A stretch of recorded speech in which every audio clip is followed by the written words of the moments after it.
हम फिर निवेदन करेंगे, आज की जो पूर्णिमा है, प्रयास करो भोलेनाथ जी को एक श्वेत चावल का दाना शंकर भगवान को समर्पित जरूर करो।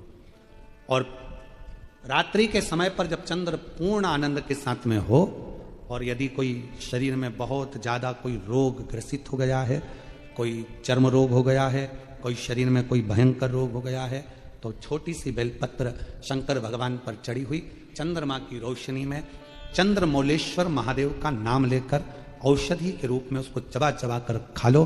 चंद्रमा की रोशनी में उससे वो औषधि का काम करेगी और तुम्हारे रोगों को समाप्त करेगी।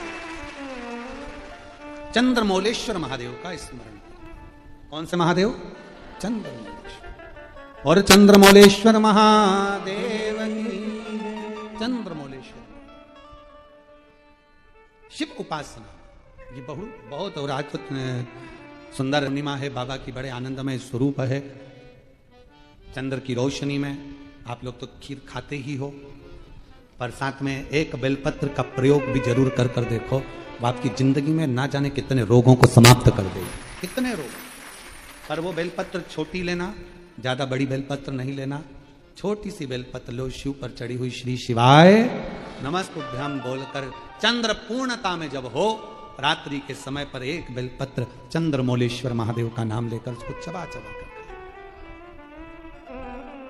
जिसको खाने पर मुंह में छाले हो जाते हैं या छाड़ छाड़ हो जाता है तो उसको पीस लो, पीस कर बाहर बैठकर गोली लेकर उसको पानी से निकल जाओ, पर उसको खाओ औषधि के रूप में। कहते हैं पूर्णिमा की रात्रि की चंद्रमा की रोशनी एक ऐसी रोशनी होती है जिसमें जितनी औषधीय पौधे होते हैं उसमें एक बल उत्पन्न हो जाता है जो हमारे शरीर के सारे रोगों को समाप्त कर देता है। सारे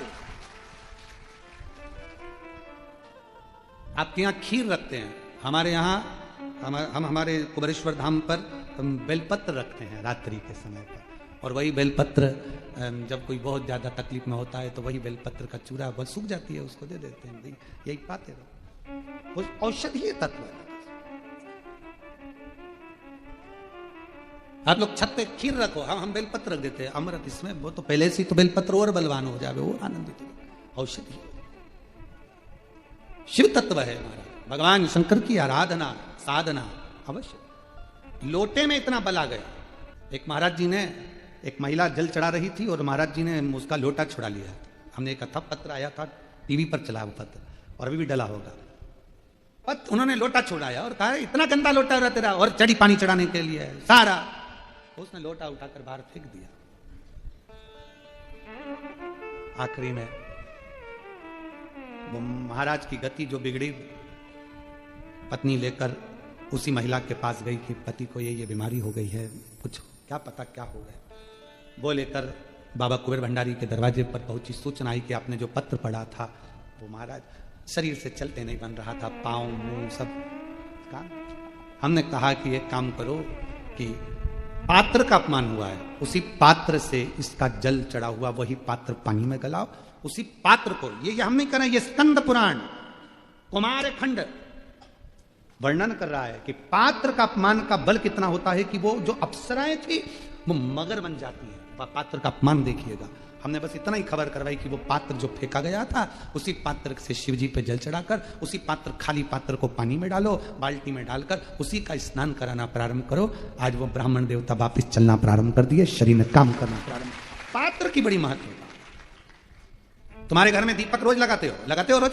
मंदिर में दिया जलाते हो, पीतल का, तांबे का, चांदी का, स्टील का, जो दिया तुम्हारे घर में होगा रोज लगाते हो। बत्ती रोज जलाते हो, 5 दिया होंगे तो कभी बदल बदल के मांझ कर, खासा कर धोकर उस दिए को लगाते हो। पर कभी विष्णु पुराण को पढ़िए, विष्णु पुराण में दीप की महिमा आई है, और विष्णु पुराण में जब दीप की महिमा को हम पढ़ते हैं तो उस दीप महिमा में वर्णन आता है कि दीप देव में इतना बल हो जाता है, रोज दीप लगता है भगवान के सामने, रोज उतारा जाता है, रोज बार बार उतरता है, उस दीप में इतना बल आ जाता है कि यदि कोई बीमार व्यक्ति है और उसका रोग समाप्त नहीं हो रहा तो वो जो दीप है जब वो ठंडा हो गया, उसी दीप को पानी के अंदर डाल दिया जाता है और उसी पानी से उस व्यक्ति को स्नान कराना प्रारंभ कर दिया जाता है तो उसका रोग समाप्त हो जाता है। इतना बल दीप में हो जाता है। तुम पूजन की सामग्री को, पूजन के जिस आसन पर हम बैठकर जप करते हैं, बोलो आसन सिद्ध होता है कि नहीं होता? जम के तो बोलो। जिस माला पे हम जप करते हैं वो माला सिद्ध होती कि नहीं होती है? माला सिद्ध हो जाती है, आसन सिद्ध हो जाता है, वस्त्र सिद्ध हो जाता है।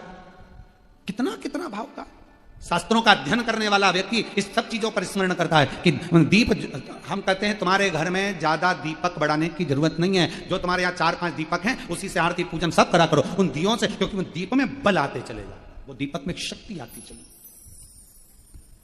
नजदीक है भगवान, कितना बल आता है जरा विचार करिएगा। एक पानी से तुमने कपड़े धोए, वो पानी तुमने बाथरूम में फेंका कि नहीं फेंका? जम के बोलो।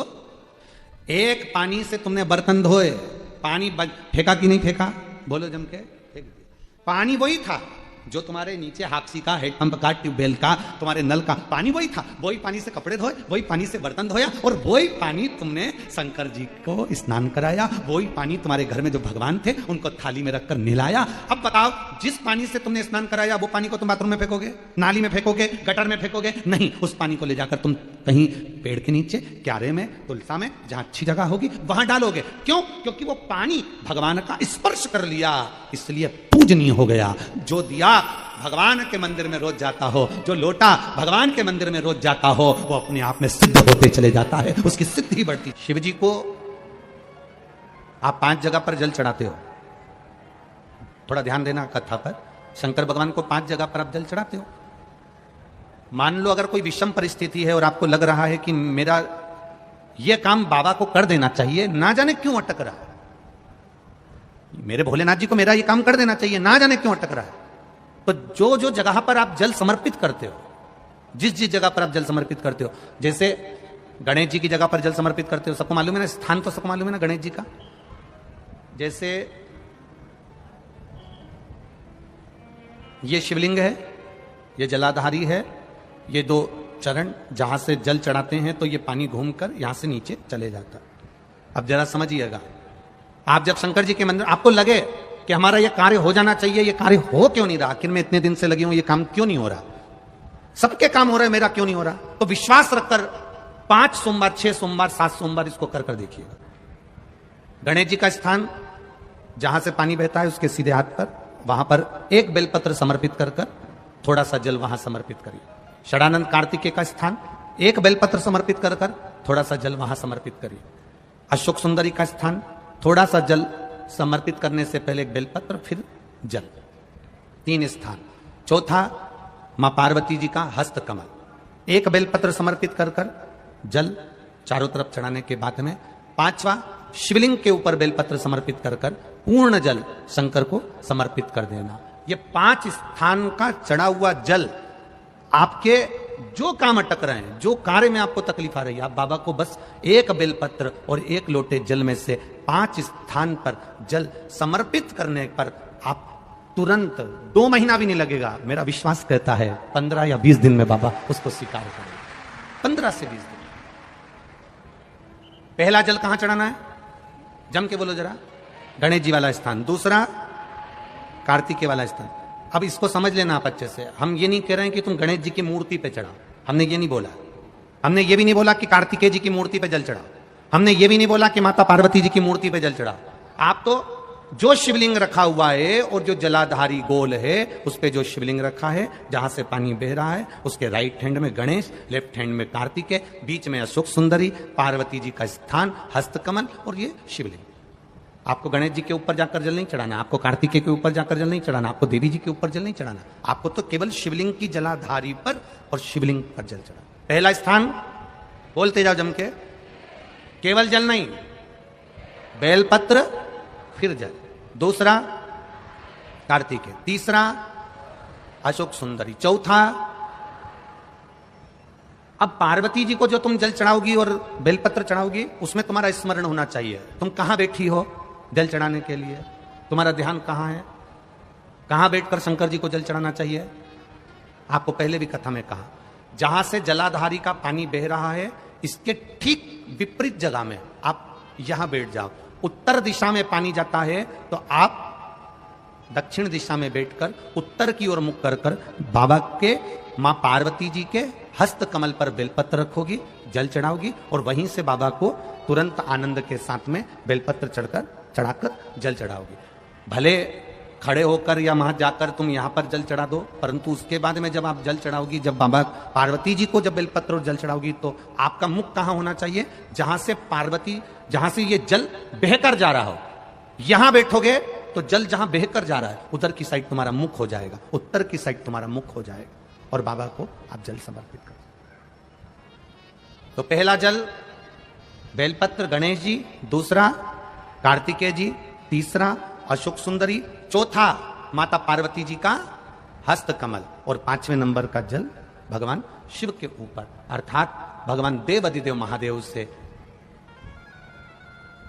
प्रार्थना करते हुए कि तेरा ही दिया मैंने खाया पिया रे, तेरा शुक्रिया रे, तेरा शुक्रिया।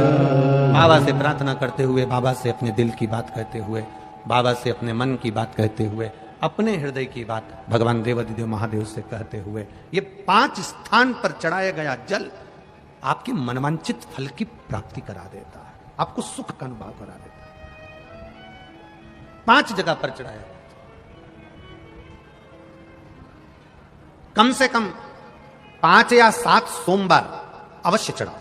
शंकर पर चढ़ाया हुआ एक चावल का दाना, एक मूंग का दाना, या एक बेलपत्र, या एक पुष्प, या एक लोटा जल, इसका फल कितना होता है, या आपके दुख की घड़ी में आपको मालूम पड़ जाएगा कि शंकर किस समय पर देता है। ऑक्सीजन हर कभी नहीं लगाई जाती है, लगाते हैं क्या हर कभी? अरे जम के तो बोलो।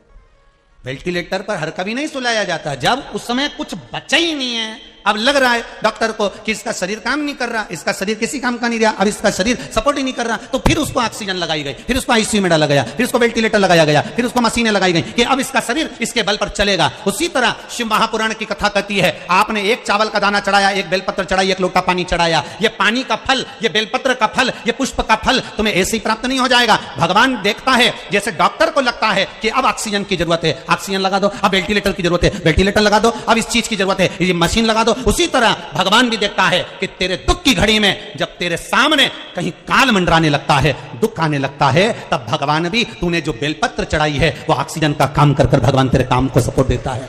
तूने एक लोटा पानी चढ़ाया है, भगवान कहता है मेरे लिए वेंटिलेटर के बराबर, तेरे को तकलीफ आएगी, तेरे को कष्ट आएगा, तेरी बीमारी बढ़ेगी, तेरे को अगर धन की जरूरत पड़ेगी, तेरे को दुख आएगा, तो समझ लेना तूने जो एक लोटा पानी चढ़ाया है वो तेरे सामने आकर खड़ा हो जाएगा। ये जल खाली नहीं जा सकता, ये बेलपत्र खाली नहीं जा सकता, ये एक पुष्प जो भगवान को चढ़ाया गया है ये खाली नहीं जा सकता। तू जो चढ़ाया है वो तुझे प्राप्त होगा, जो तूने समर्पित करा है वो तुझे मिलेगा। कई लोग कहते हैं शिव जी को चढ़ाया हुआ कैसे प्राप्त होगा? शंकर भगवान का कोई, हम जो देते हैं, हम जो खर्च करते हैं, हम जो समर्पित करते हैं, उसका कुछ फल है? आपने अगर शिव महापुराण में 1 रुपया भी लगाया है, 1 रुपया भी लगाया है, तारीख लिख लेना, दिन लिख लेना, तिथि लिख लेना, और वही तारीख अगले साल मिला लेना कि जो तुमने खर्च करा, ये टेंट में, ये बिछात में, ये भोजन में, ये भंडारे में, ये बिछात में, ये पूजन में जो तुमने खर्च करा, उसको लिख कर रखना कि कितना खर्च करा और उसका कितना मिलता है, वो अगले साल की यही तारीख और ये तिथि मिला लेना, यही तारीख और ये तिथि मिला लेना, उसका बढ़ोतरी कर कर कितना प्राप्त हुआ है वो आप मिला कर रखिए। आपको कितना मिला वो बाबा ही जानता है, वो बाबा ही करने वाला। तेरा ही दिया मैंने खाया पिया है, तेरा शुक्रिया है, तेरा शुक्रिया है। मुझे भोले बाबा ने बहुत दे दिया है, तेरा शुक्रिया है, तेरा शुक्रिया है। मुझे बाबा ने जो दिया